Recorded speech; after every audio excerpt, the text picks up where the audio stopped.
اس کی بہت زیادہ مثالیں ہیں. اگر آپ بھٹو صاحب کی کتاب اف آئی اسیسینیٹڈ پڑھیں یا جو ہے محترمہ بینظیر بھٹو صاحبہ کی کتاب ڈاٹر آف دا ایسٹ کا اگر آپ نے مطالعہ کیا ہو تو آپ کو وہاں پر بھٹو خاندان کی بھی ایسی ہی کہانیاں پڑھنے میں، دیکھنے میں اور سننے میں ملیں گی جو تاریخ کے اوراق کے اوپر رقم کر دی گئی کہ کس طریقے سے بھٹو صاحب کے ساتھ ریاستی جبر کا ان کو نشانہ بنایا گیا، کس طریقے سے ان کے اہل خانہ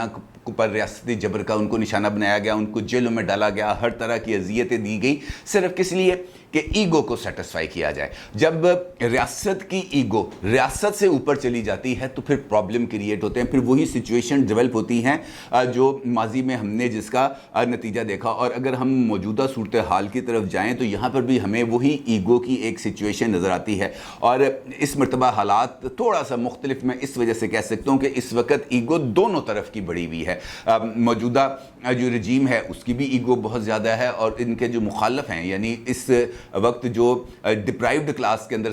کنسیڈر کیے جاتے ہیں عمران خان صاحب، ان کی ایگو تو بہت ہی زیادہ ہے. یہ جو ایگوز کا ٹکراؤ ہے یہ اس وقت بہت ہی زیادہ خوفناک ہو چکا ہے، اور یہی وجہ ہے کہ بہت سارے سینئر لیڈرز اس بات کی طرف اشارہ کر رہے ہیں کہ اگر کسی نے اس چاپ کو نہ سنا جو اس وقت محسوس ہو رہی ہے بڑے غیر محسوس انداز میں، تو جو لوگ انتخابات مانگ رہے ہیں ان کو 10 سال تک انتخابات کا انتظار کرنا پڑے گا. اور یہ بات اب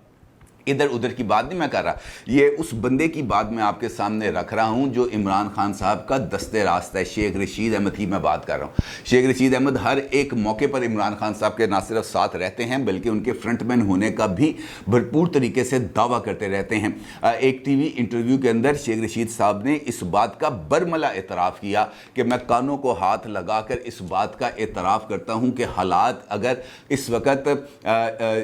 جو ہمارے مقتدر طاقتیں ہیں انہوں نے صورتحال کا نوٹس نہ لیا، حکومت اور عمران خان کے درمیان پیچ اپ نہ کرایا، انتخابات کی تاریخ نہ دی، تو پھر ہمیں انتخابات کے لیے 10 سال انتظار کرنا پڑے گا. یعنی ان کو اس بات کی طرف اندازہ ہو رہا ہے کہ اگر پاکستان کی سیاست بند گلی میں چلی گئی تو پھر اس کو بند گلی سے نکالنا بہت ہی زیادہ مشکل ہو جائے گا، کیونکہ بند گلی سے آگے راستہ کوئی نہیں ہوتا. جب راستہ نہیں ہوگا تو پھر آپ کے لیے واپسی کا سفر طے کرنا بہت ہی زیادہ مشکل ہوتا ہے، کیونکہ آگے آپ بڑھتے ہیں جوش کے ساتھ لیکن واپسی کا سفر آپ کو ہوش کے ساتھ کرنا پڑتا ہے، اور وہ بعض مرتبہ بہت ہی زیادہ مشکل ہو جاتا ہے. اب اگر میں نے یہ جو 2 باتیں آپ کے سامنے رکھی ہیں اس کے اندر بھی یہی ایک پہلو ہے جو میں آپ کے سامنے لانا چاہتا تھا کہ اگر اس وقت نواز شریف صاحب اور ان کی جماعت اسی ایگو کا مظاہرہ کرتی جس ایگو کا مظاہرہ عمران خان صاحب کر رہے ہیں، تو اس وقت بھی آج ہمیں وہی صورتحال کا سامنا ہوتا ہے جس کا اشارہ شیخ رشید نے کیا ہے. ہمیں آج انتخابات کا انتظار کرنا ہوتا کہ جناب انتخابات کب ہوں گے، کیونکہ اگر عمران خان صاحب کے پاس افرادی قوت موجود ہے، اگر عمران خان صاحب کے پاس ووٹ بینک موجود ہے تو نون لیگ کے پاس بھی ووٹ بینک موجود ہے، اور اس وقت بھی ان کے پاس ووٹ بینک موجود تھا. لیکن اس وقت انہوں نے سیاسی عمل کو آگے بڑھنے کا راستہ دیا، بے شک اس کی انہوں نے قیمت ادا کی، جیلیں کاٹی، مقدمات کا سامنا کیا، جلا وطنی بھگتی، ٹارچرز برداشت کیے، نہ صرف نواز شریف نے، مریم نواز نے، شہباز شریف نے، حمزہ شہباز نے، بلکہ ان کی پوری جماعت نے. اور اس جماعت کی جو ٹوٹ پھوٹ ہے اس کی قیمت بھی انہوں نے الگ سے ادا کی. لیکن اس کے باوجود انہوں نے سسٹم کو ایک سپیس دی جس کے ذریعے وہ آگے بڑھے، اور اس کے نتیجے میں پاکستان کو کم از کم اس بے یقینی کی سچویشن کا سامنا نہیں کرنا پڑا جس کا اندیشہ اس وقت ظاہر کیا جا رہا ہے. اب نواز شریف صاحب کی اگر میں واپس ان کی گفتگو پہ آؤں تو مجھے ان کی گفتگو کے اندر مستقبل کے 3 اشارے سامنے آتے نظر آتے ہیں. ایک کا میں نے آپ سے ذکر کیا کہ نواز شریف صاحب وطن واپس آ رہے ہیں، وطن واپس آ کر وہ مسلم لیگ نون کی انتخابی مہم کی قیادت کریں گے، اور مسلم لیگ نون کے انتخابات جیتنے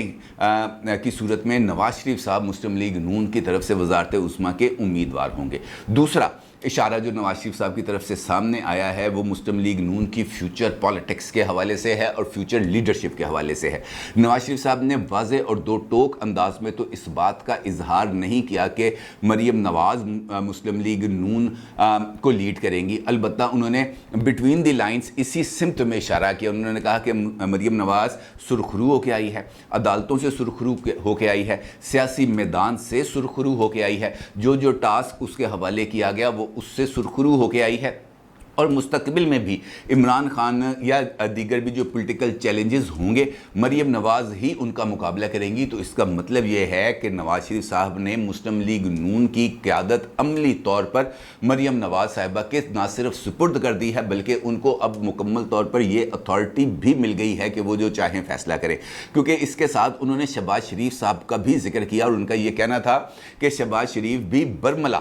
جو ہے وہ مریم نواز صاحبہ کی طرف سے جو پولیٹیکل حکمت عملی بنائی جاتی ہے وہ اس کی بھی مکمل طور پر سپورٹ کرتے ہیں اور مریم کی بہت زیادہ حوصلہ افزائی کرتے ہیں. تو اس کا مطلب یہ ہے کہ مسلم لیگ نون نے اس بات پر اتفاق کر لیا ہے کہ محترم نواز شریف صاحب کا جو سیاسی جو ورثہ ہے یا ان کا جو سیاسی وراثت ہے وہ منتقل کی جائے گی مریم نواز صاحبہ کو, اور مریم نواز صاحبہ فیوچر کے اندر مسلم لیگ نون کو لیڈ کریں گی اور ممکنہ طور پر وطن واپسی پر جو مہم چلائی جائے گی یا جو بیانیہ چلایا جائے گا وہ مریم نواز ہی اس کو چلائیں گی. تیسری بات وہ ہے ہارڈ ٹائم, ٹف ٹائم. اور ٹف ٹائم دینا ہے کس کو؟ انہوں نے اپنے پولیٹیکل اوپوننٹس کو, اور اس کا بھی انہوں نے اشارہ دیا. نواز شریف صاحب نے واضح طور پر تو نہیں اس بات کی طرف اشارہ کیا لیکن انہوں نے اس بات کا ذکر ضرور کیا کہ یہ جو مظالم ہوئے ہیں ان مظالم کا حساب لینا ہے. یہ جو میرے سوال ہیں ان سوالوں کے جواب کسی نہ کسی نے تو دینے ہیں. اگر کوئی نہیں دے گا تو تاریخ کم از کم اس بات کے جواب ضرور تلاش کرے گی. اور اس کے ساتھ انہوں نے کہا کہ یہ جو اب آڈیوز سامنے آ رہی ہیں عمران خان صاحب کی اس سے بھی تو کسی نے جواب لینا ہے. اگر کوئی جواب نہیں لے گا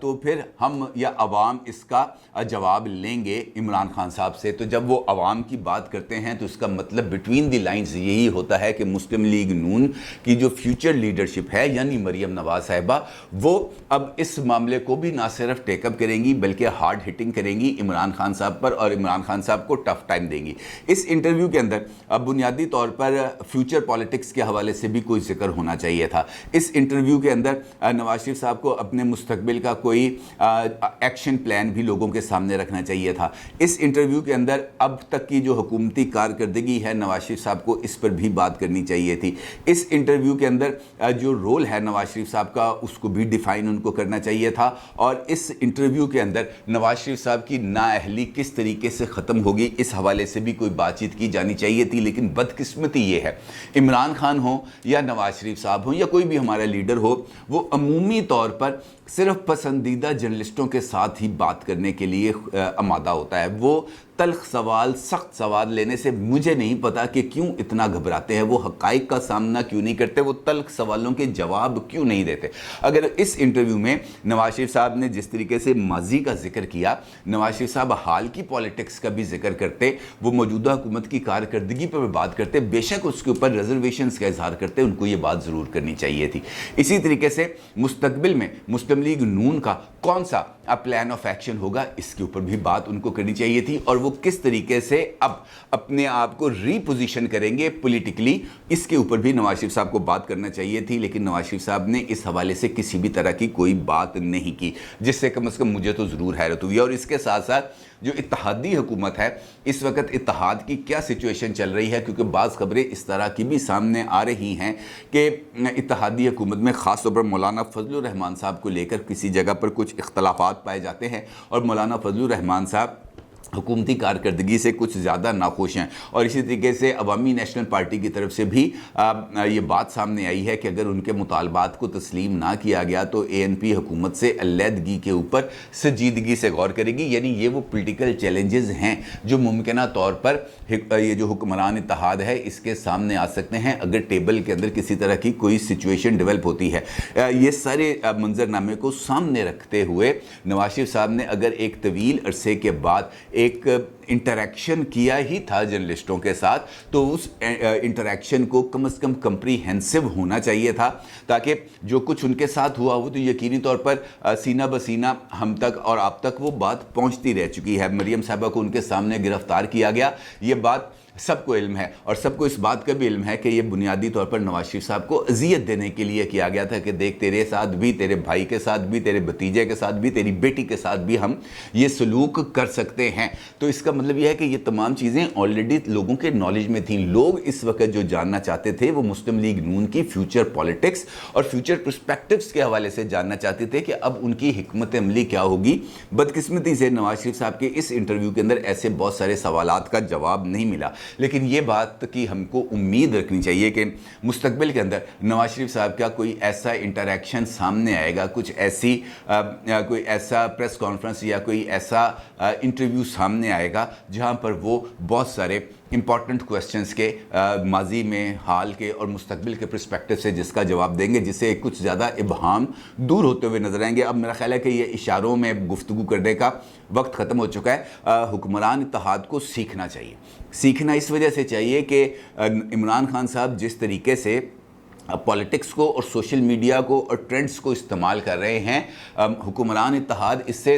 2000 نوری سال کے فاصلے پر ہے، اور اگر انہوں نے عمران خان کا مقابلہ کرنا ہے تو یہ صرف جلسے جلوسوں یا ٹی وی پر آ کر تقریروں سے نہیں ہوگا۔ اس کے لیے لوگوں کے مائنڈ کو میک اپ کرنا پڑے گا، ایک آلٹرنیٹو نیریٹو ان کو دینا پڑے گا، ایک آلٹرنیٹو پولیٹیکل پلان ان کے سامنے رکھنا پڑے گا، اور جب تک آلٹرنیٹو نیریٹو اور آلٹرنیٹو پولیٹیکل پلان لوگوں کے سامنے نہیں آئے گا، اس وقت تک سوال جواب طلب ہی رہیں گے، اور نواز شریف صاحب کو زیادہ عرصے تک ان سوالوں کو معرض التوا میں نہیں رکھنا چاہیے۔ اپنی رائے کا ضرور اظہار کیجیے گا۔ آپ کا بہت شکریہ۔ اللہ حافظ۔